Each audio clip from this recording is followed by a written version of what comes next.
বন্ধুরা, আমার চ্যানেল নতুন একটা ব্লগে তোমাদের সকলকে স্বাগত জানাই। তো আজকে যাচ্ছি মূলত তারাপীঠ। তো তোমরা ব্লগটা দেখতে থাকো, তারাপীঠের খুঁটিনাটি সমস্ত কিছু তোমাদের সাথে শেয়ার করবো। তো ব্লগটা না টেনে স্কিপ না করে পুরোটা দেখতে থাকো। তো আমরা মূলত এই গাড়িটা করেই গেছিলাম তারাপীঠ। তো তোমরা দেখতে পাচ্ছ এই গাড়িটা। তো ট্রেনেতে যাওয়া হয়নি এবছর, তো এবছর আমরা এই গাড়িটা করেই গেছিলাম। দেখো আমি সম্পূর্ণ গাড়িটার মধ্যে দেখাতে চেষ্টা করেছি। দেখো আমাদের তারাপীঠের যাত্রা শুরু হয়ে গেছে। তো মূলত আমরা সকালবেলায় বেরিয়েছিলাম। তো রাস্তাটা আমরা হাই রোডের উপর দিয়ে যাচ্ছিলাম আস্তে আস্তে। দেখো তোমাদের সাথে সেটাই শেয়ার করছি। তো গাড়ি আস্তে আস্তে এগিয়ে যাচ্ছে, এখান থেকে গাড়ি করে গেলে দূরত্বটা অনেকটাই। তো আমাদের যে গোপাল ঠাকুর, সেই গোপাল ঠাকুরকেও কিন্তু আমরা সাথে নিয়ে গেছিলাম তারাপীঠ। তো আকাশ প্রচণ্ড মেঘলা করেছিল, আর এই সবুজের যে সৌন্দর্য অর্থাৎ শোভা, সেটা কিন্তু ঝরে ঝরে পড়ছিল। তো আমরা সেটাই তোমাদের দেখানোর চেষ্টা করছি। এবং এত অপূর্ব লাগছিল গাড়ির সামনে থেকে প্রকৃতিটা, সত্যি প্রকৃতির সৌন্দর্যকে যেন একসাথে এক কথায় কিন্তু প্রকাশই করা যায় না। তো দেখো তোমরা দেখতে থাকো। আমরা দেখো গ্রামের এই অপরূপ সৌন্দর্যের মধ্যে দিয়ে আমরা এগিয়ে যাচ্ছি। এটা দেখেই কবি জীবনানন্দ দাশ বলেছিলেন, বাংলার মুখ আমি দেখিয়াছি, তাই আমি পৃথিবীর রূপ খুঁজিতে যাই না আর। অন্ধকারে জেগে ওঠে ডুমুরের কাছে ভোরের দোয়েল পাখি, চারিদিকে চেয়ে দেখি পল্লবের স্তূপ, জাম বট কাঁঠালের হিজলের অশোকের করে আছে চুপ। সত্যি এত সুন্দর লাগছিল আকাশটা এবং গ্রামীণ এই পরিবেশটা, মনোমুগ্ধকর হয়ে উঠেছিল চারিদিকটা। তো এত অপূর্ব যাত্রা, সত্যি ট্রেনে যাত্রা অনেকেই এনজয় করতে পারে, কিন্তু আমার এই গাড়িতে এই গ্রামের মধ্যে দিয়ে যাত্রাটা একটু বেশিই ভালো লাগে। তো তোমরা দেখতে থাকো। এখানে গেছিলাম হচ্ছে, আমার মাও ছিল গাড়িতে। মূলত আমরা চারজন গেছিলাম, আমি, মা, বাবা এবং আমার দিদা। দেখো সবাইকে দেখিয়ে দিচ্ছি আমি আস্তে আস্তে। দেখো এটা হচ্ছে আমার মা। তো আস্তে আস্তে যখন গাড়ি এগিয়ে যাচ্ছে, তো তোমাদের সবাইকেই দেখাচ্ছি। তো এটা আমার দিদা, আর পিছনে একদম পিছনে বসেছিল হচ্ছে আমার বাবা, আর একদম সামনে বসেছিলাম হচ্ছে আমি।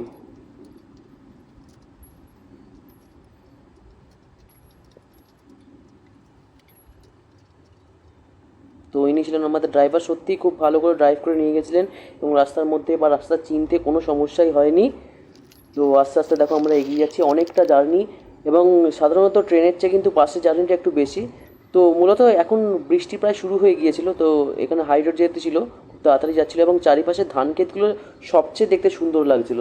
এই অপরূপ শোভা যেন প্রকৃতির, সত্যি জীবনানন্দ দাশের প্রতিটা লাইন যেন আমি মন্ত্রমুগ্ধ হয়ে উপলব্ধ করতে পারছিলাম। দেখতে থাকো। তারপর ঠিক বৃষ্টি হলো এবং বৃষ্টির পর আস্তে আস্তে যেরকম পেঁজা তুলোর মতো মেঘে সাদা আকাশ ভরে উঠেছিল এবং তার মধ্যে দিয়েই গাড়ি এগিয়ে যাচ্ছিল। সবচেয়ে বেশি সুন্দর যেটা লাগে সেটা হচ্ছে বাঁদিকে দিয়ে রেল স্টেশন এবং রেল স্টেশনের উপর দিয়ে ট্রেন যাচ্ছে এবং ডান দিক দিয়ে গাড়ি। এই দৃশ্যটা বরাবরই আমার দেখতে খুবই ভালো লাগে। তো এই দৃশ্যটাকে আমি ক্যামেরাবন্দি না করে পারলাম না, তো সেটাও তোমাদের কাছে শেয়ার করছি। তো তোমরা দেখতে থাকো ব্লগটা। তো অবশেষে অনেক রাস্তা পেরিয়ে, প্রায় অনেকক্ষণ, আমরা প্রায় বেলায় বেরিয়েছিলাম, তো অনেক রাস্তা পেরিয়ে আস্তে আস্তে আমরা প্রবেশ করছি কিন্তু তারাপীঠে। বেশ অনেকটা সময়ই লেগেছিলো আমাদের যেতে, কারণ রাস্তাটা সত্যি অনেকটা, রাস্তায় তবু জ্যাম হয়নি বলে কিছুটা তাড়াতাড়ি আমরা পৌঁছেছিলাম। দেখো এই হোটেলে মূলত আমরা ছিলাম, এই যে হোটেল মহাপ্রভু, আমরা তারাপীঠে পৌঁছে গেছি। তো এটাই হচ্ছে হোটেল মহাপ্রভু। এটা যথেষ্ট খুব ভালো হোটেল এবং এখানে এসি নন এসি সব রকমের রুম পাওয়া যায়। তো এই দেখো তারাপীঠের মেলা, এবং যেহেতু আমরা সিজনেই গেছিলাম তো তারাপীঠে ভালো মতোই ভিড় ছিল তখন। তো এরকম আমাদের সবচেয়ে বেশি ফেসিলিটি যেটা ছিল এটা হচ্ছে খুব মন্দির থেকে কাছাকাছি এবং পাশেতেই খাবার এবং সমস্ত কেনাকাটার জিনিসের কিন্তু সুযোগ সুবিধা ছিল। তো সেই দোকানগুলি তোমাদের সাথে শেয়ার করছি, দেখতে থাকো। তো তারাপীঠে এত রং বেরঙের দোকান ছিল, সত্যিই যেন দেখে খুব খুশি। এখানে হচ্ছে ঠাকুরের জিনিস কেনার দোকান। তো এখানে ঠাকুরের বিভিন্ন রকম জিনিস পাওয়া যাচ্ছিলো, পিতলের, পঞ্চের, বিভিন্ন রকম জিনিস পাওয়া যাচ্ছিলো। এখানের মতো ঠাকুরের সামগ্রী, যেহেতু মা তারার দেশ ওটা, তো মা তারার সমস্ত রকম সামগ্রী, মা তারা ছাড়াও বাড়িতে দৈনন্দিন জীবনের প্রয়োজনীয় যে ঠাকুরের সামগ্রী, সেই সমস্ত কিছু। আর এই ছবিগুলো আমার সত্যি খুব সুন্দর লাগে। তো এখানে মা তারার ছবি, মা তারার লাইটিং, বিভিন্ন রকমের জিনিস ছিল। তো তোমরা দেখতে থাকো। আর এটা হচ্ছে শ্রী 108 স্বামী নিগমানন্দ সিদ্ধপীঠ। তো এই সিদ্ধপীঠটা হচ্ছে এই তারাপীঠেই মূলত, মন্দির থেকে কিছুটা দূরে। তো আমি সেটাই দূর থেকে ক্যামেরাটা বন্দি করে তোমাদের সাথে শেয়ার করতে চেয়েছি। তো এটা হচ্ছে মূলত ওই স্বামী নিপানন্দ পীঠ। আর এটা হচ্ছে মা কালীর একটি অভেদ আশ্রম। এই অভেদ আশ্রমেতে কিন্তু সন্ধ্যা আরতি খুব সুন্দর হয় এবং সন্ধ্যাবেলাতে অ্যাকচুয়ালি তখন পুজো হচ্ছিল, মানে ঠিক সন্ধ্যা আরতির সময়, সেটা আমাদের সাথে শেয়ার করেছি। এবং এই জায়গাটা এতটাই খুব শান্তি, এখানটা হচ্ছে তারাপীঠের মন্দির থেকে কিছুটা দূরে কিন্তু খুব নিরিবিলি ছিল। তো এটা হচ্ছে তারাপীঠে যে তোমরা প্রবেশ করে যারা গাড়ি করে যাও দেখবে, তাদের প্রবেশ করার মূল দরজা হচ্ছে এটা। তো তারপরেই এসে গেছিলাম হোটেলেতে কিছু খাওয়ার জন্য। তো তারাপীঠ হচ্ছে ল্যাংচার দেশ, তো ভরি ভরি ল্যাংচা এবং কালোজাম এবং রসগোল্লা মিষ্টির সমাহার দেখা যাচ্ছিলো। কিন্তু আমরা সেদিন গিয়ে মিষ্টি খাইনি, আমরা মূলত খেয়েছিলাম হচ্ছে এগ রোল, চিকেন রোল। তো এটা হচ্ছে তার পরের দিন হচ্ছে আমরা গেছিলাম হচ্ছে মন্দিরেতে শনিবার এত অতিরিক্ত ভিড় হয়েছিল, তোমরা দেখতেই পাচ্ছ। যেখানে পুজোর লাইনটা থাকে ভেতর দিকে, সেখানেতে পুজোর লাইন কিন্তু আমাদের গেট অবধি চলে এসেছিলো এবং গেট থেকে নিচেও নেমে গেছিলো, যেহেতু শনিবার দিন অনেকেই শনিকালী মায়ের দর্শন করতে চান। তো তাদের জন্য এই ভিড়, সমগ্র প্রচণ্ড ভিড় হয়েছিল। এবং এই তারাপীঠের মধ্যে যে শুধু তারামার মন্দির আছে তাই নয়, কিন্তু এই তারাপীঠের মন্দিরটাতে এইখানেতে হচ্ছে হোমযজ্ঞ হয়। যে সোজা দেখতে তোমরা চলে যাচ্ছে, এইখানটা হচ্ছে পাণ্ডাদের আতুরঘর। তো আমার মা এটা, তো এখানে হচ্ছে মূলত পাণ্ডারা থাকে। তো এখানটা হচ্ছে পাণ্ডাদের বিভিন্ন রকম জিনিস পাওয়া যায়। তো এখান থেকে পরপর পরপর স্টল আছে এবং পুজোর ডালা আছে। তো তোমরা যারা পুজো দিতে চাও, তো এইখানে পরপর পরপর যে স্টলগুলো আছে সেই স্টলগুলোতে তোমরা গিয়ে কিন্তু কিনতে পারো। এগুলো যথেষ্টই ভালো। এনারা হচ্ছে পাণ্ডা। আর এখানে হচ্ছে মন্দিরের ভেতরেই ছিল এই ঠাকুরগুলি। আমি একটা একটা করে তোমাদের সাথে শেয়ার করেছি, ঠিক আছে। তো এটা হচ্ছে চন্দ্রচূড় ভৈরব মূলত। তো এখানে তোমরা পুজো দিতে পারো কিছু। এইখানে যে জায়গাটা, এটা হচ্ছে তারাপীঠের যত হোম যজ্ঞ বা বড় বড় পুজো হয় সে সমস্ত কিছু কিন্তু এইখানটা করেই হয়। বড় বড় যজ্ঞ, কার্যসিদ্ধ, যে কোনো কার্যসিদ্ধি সেখানে হয়। তো আস্তে আস্তে দেখো তোমরা, মানে ওই দিন অত্যধিক ভিড় হয়েছিল। তো অত্যধিক ভিড় হওয়ার কারণে এই শনিবার আমরা মূলত, যেহেতু আমরা শুক্রবার পৌঁছলাম, তো শুক্রবারই আমি তারাপীঠের তারামাটা কিন্তু দর্শন করেছিলাম, কিন্তু ভেতরে যেহেতু ক্যামেরা নিয়ে যেতে পারিনি, তো সেটা তোমাদের দেখাতে পারিনি। কিন্তু শনিবার আমি তোমাদের পুরো মন্দিরটা কিন্তু আমি ঘুরে দেখাচ্ছি। তো দেখো তোমরা, এখানে মূলত মালা বিক্রি হচ্ছিল তো ঠাকুরকে দেওয়ার জন্য। তো আমরা আস্তে আস্তে ভিতরের দিকে প্রবেশ করছি।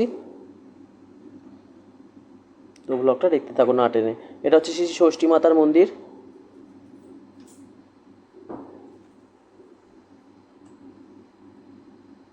তো এটা হচ্ছে খুব ফেমাস ওখানকার তারাপীঠের ঠিক রাস্তার ওপরেতেই দেওঘরের প্যাড়া। তো এখান থেকে প্যাড়া সত্যি খুব প্রতি বছর ভালো হয় এবং কেউ কিন্তু নকল তোমরা ভাববে না, এখানে কিন্তু আসল দেওঘরের প্যাড়া পাওয়া যায়। তো এই দোকান থেকে আমরা মূলত প্যাড়া কিনেছিলাম। তো তোমরা দেখো এই দোকানটা, এইখানে আমি অ্যাড্রেস সমেত এটা তুলেছি, যাতে তোমাদের যদি এই আমার ভিডিও দেখে যদি কেউ ওখানে যাও, তাহলে তোমাদের যাতে চিনতে কোনো অসুবিধা না হয়। তো এটা ছিল মূলত ব্রেকফাস্ট, এটা ছিল যে ভেজ পাকোড়া। তো আমরা মূলত এই হোটেল মহাপ্রভুর পাশে এই যে সংগ্রাম হোটেল, এই সংগ্রাম হোটেল থেকে কিন্তু খাওয়া দাওয়া করেছিলাম। এই সংগ্রাম হোটেলে কিন্তু তোমরা যেতে পারো, এখানকার খাওয়া দাওয়া বেশ ভালো এবং মোটামুটি রেঞ্জের মধ্যেই তোমরা সব কিছুই পেয়ে যাবে। এবং এখানেতে মিষ্টি, জল, কোল্ড ড্রিঙ্ক সমস্ত কিছুই আছে। তো তোমরা সব কিছুই পেয়ে যাবে। এটা হচ্ছে ঠিক হোটেল মহাপ্রভুর পাশেই সংগ্রাম হোটেল। হোটেল মহাপ্রভুতে নিচে এখন কোনো একটা কারণবশত খাওয়াটা বন্ধ হয়ে গেছে, তাই তার পাশেই হচ্ছে এই সংগ্রাম হোটেল। তো তার পাশে তোমরা দেখো এখানেতে ল্যাংচা, কালো জাম সমস্ত রকম মিষ্টি আছে। এবং এই মিলগুলো তোমরা ভিডিওটা পজ করে দেখে নিতে পারো কী কী মিল আছে। এবং এখানকার ইনফ্রাস্ট্রাকচারও বেশ সুন্দর। তো তোমরা দেখতে থাকো। এবং এখানে আগে খাবারের অর্ডার দিতে হয়, তার কিছুক্ষণ পর খাবার আছে। তো বেশ পরিষ্কার পরিচ্ছন্ন এবং খোলামেলা। এবং ঠিক মহাপ্রভু যেহেতু পাশেই, তো মন্দির থেকে বেশি দূরে নয়। তো এটা মূলত হচ্ছে মহাপ্রভু থেকে তোলা একটি ক্লিপস মন্দিরের।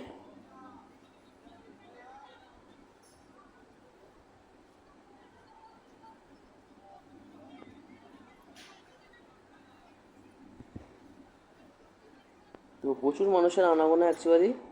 এটা ঠিক তীর্থবাস লজের অপর দিকে, উল্টো দিকেই আর কি।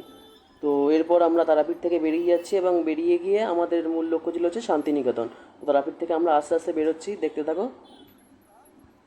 তো এটা মূলত আমরা তারাপীঠ থেকে বেরোচ্ছিলাম আস্তে আস্তে। তো বৃষ্টি নেমে গেছিলো, সত্যি আমাদের মনও খুব খারাপ হয়ে গেছিলো আসার সময়, কারণ অনেক বছর পর আমরা তারাপীঠ গেছিলাম। মা যদি আবার টানে, মায়ের কাছে আবার ছুটে যাব, মায়ের পায়ে, মায়ের চরণেতে। তো আস্তে আস্তে দেখো আমরা বেরিয়ে যাচ্ছি তারাপীঠ থেকে। তো বেরিয়ে গিয়ে মূলত আস্তে আস্তে আমাদের লক্ষ্য ছিল হচ্ছে শান্তিনিকেতন যেহেতু। তো আমরা শান্তিনিকেতনের রাস্তার দিকে এগিয়ে যাচ্ছি। এই সবুজের শোভা তোমাদের বলেছিলাম, যেটা সবুজের শোভা সত্যিই অপূর্ব লাগছিলো। এবং মেঘগুলো এত সুন্দরভাবে যেন একটা দিগন্ত রেখায় মিলিত হচ্ছে, সত্যি অপূর্ব মনোমুগ্ধকর একটা পরিবেশের সৃষ্টি হয়েছিল। তো ব্লগটা আর আমি কথা বাড়াচ্ছি না, তোমরা দেখতে থাকো। তারপর দেখা হচ্ছে শান্তিনিকেতনেতে। তো শান্তিনিকেতনের ধারে দিয়ে আমরা একটা হাট দেখতে পেয়েছিলাম, হয়তো নামটা সোনাঝুরি হাট। তো তোমরা দেখতে থাকো। এখানে তো অনেক রকমের ব্যাগ পাওয়া যায় এবং ব্যাগ ছাড়াও এখানে অনেক রকমের চুড়িদার পাওয়া যায়। চুড়িদার থেকে শুরু করে কুর্তি এবং মোটামুটি গেঞ্জি সমস্ত কিছুই পাওয়া যায় এখানেতে। এবং সুন্দর সুন্দর রবীন্দ্রনাথ ঠাকুরের নানান রকম কাঠামো সমস্ত কিছু শোভা। এই যে দেখো শান্তিনিকেতনের সবচেয়ে যেটা ফেমাস শান্তিনিকেতনের ড্যান্স।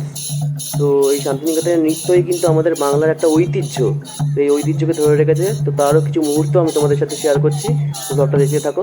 এবং এখানে কী কী পাওয়া যায় আমি আস্তে আস্তে সমস্ত ক্লিপসই কিন্তু ছোটো ছোটো করে তুলে তোমাদের সাথে শেয়ার করছি। তো এখানে মূলত কুর্তি পাওয়া যাচ্ছিলো। তো এখান থেকে কুর্তি তোমরা সংগ্রহ করতে পারো, কারণ এখানকার দোকানের চেয়ে ওখানকার দোকানে অনেক কম দাম এবং অনেক রকম ফ্যাশনেবল জিনিস কিন্তু পাওয়া যায় এবং অনেক রকম রং বেরঙের। তো এখানে রং বেরঙের ব্যাগও পাওয়া যায়, অনেক কাঠামো। তবে আমরা যে সময়টা গেছিলাম অনেকটা দোকানই বন্ধ ছিল।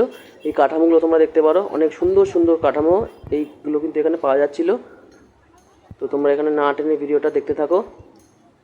তো সবচেয়ে বড় হচ্ছে এই সোনাঝুরি হাটের এত সৌন্দর্য এবং সৌন্দর্য সম্পন্ন ছিল।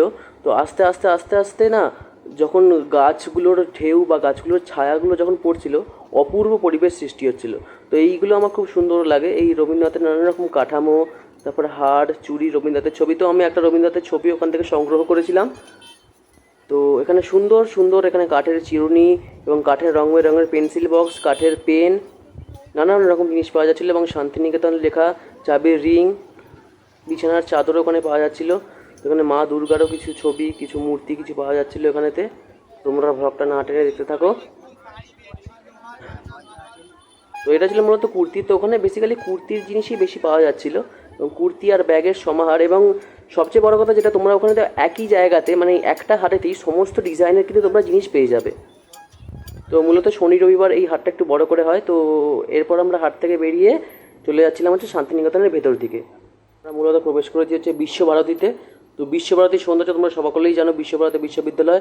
এখানে কিন্তু ভেতরের জন্য অনেক রকম ট্যুর গাইডও আছে, কিন্তু যেহেতু আমরা গাড়ি নিয়ে গেছিলাম তাই আমরা কোনো ট্যুর গাইড নিইনি। আমরা গাড়ি নিয়ে আস্তে আস্তে দেখতে দেখতে দেখতে বেরোচ্ছিলাম। তোমরা যদি কেউ যেতে চাও তোমরা যেতে পারো। এখানে অনেক রকম কিন্তু ট্যুর গাইড আছে, যারা গাড়ি থামিয়ে মাঝে মাঝে তারা জিজ্ঞেস করছে যে তারা ঘোড়াটা ঘুরে দেখতে চায় কি না, এরকম অনেক জিনিস। তো আমরা যেহেতু গাড়িতে ছিলাম সবটা স্পেসিফিক্যালি ক্লিপস আমরা নিতে পারিনি, কিন্তু যতটা পেরেছি ততটা আমি নেওয়ার চেষ্টা করেছি।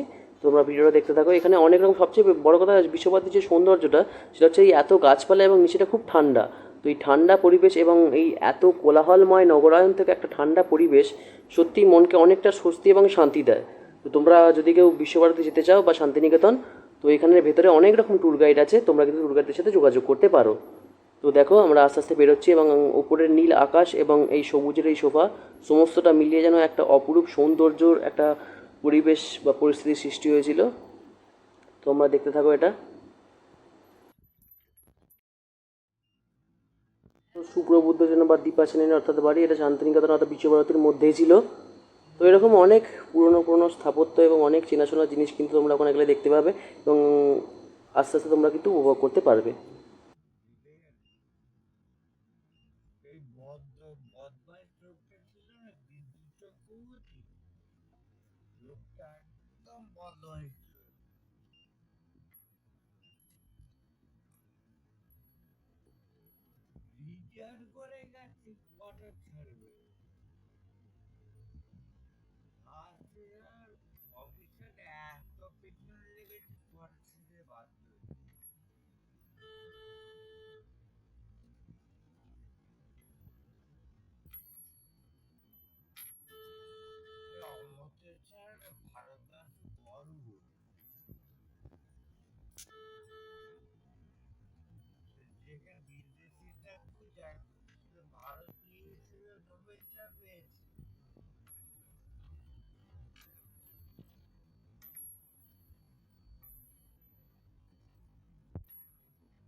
এরপর অবশেষে তারাপীঠ শান্তিনিকেতন ঘুরে ফিরলাম বাড়ি। প্রচণ্ড মেঘ করেছিল এবং বৃষ্টি খুব জোরেই আসছিল। অলরেডি আস্তে আস্তে বৃষ্টি শুরু হয়ে গিয়েছিল। তো আস্তে আস্তে আমরা বাড়ির উদ্দেশ্যে এগিয়ে যাচ্ছি। আমাদের মন সত্যিই খুব খারাপ ছিল, কারণ এখনকার যা ব্যস্ততার জীবনে দুদিনের অনেক কষ্টে আমরা দুদিন খুঁজে পেয়েছিলাম এই সময় একটু বেরোনোর। তো এতদূরই ভিডিওটা থাক। ভিডিওটা ভালো লাগলে লাইক শেয়ার এবং সাবস্ক্রাইব করে দেবে এবং চ্যানেলে নতুন হলে বেল নোটিফিকেশানে ক্লিক করে দিও, যাতে সমস্ত ভিডিওর আপডেট তোমাদের কাছে সবার আগে পৌঁছে যায়। তো দেখা হচ্ছে পরের ভিডিওতে। আজকের মতো বাই। জয় মাতারা। মাতারা সবাইকে ভালো রাখুন, সুস্থ রাখুন। ধন্যবাদ।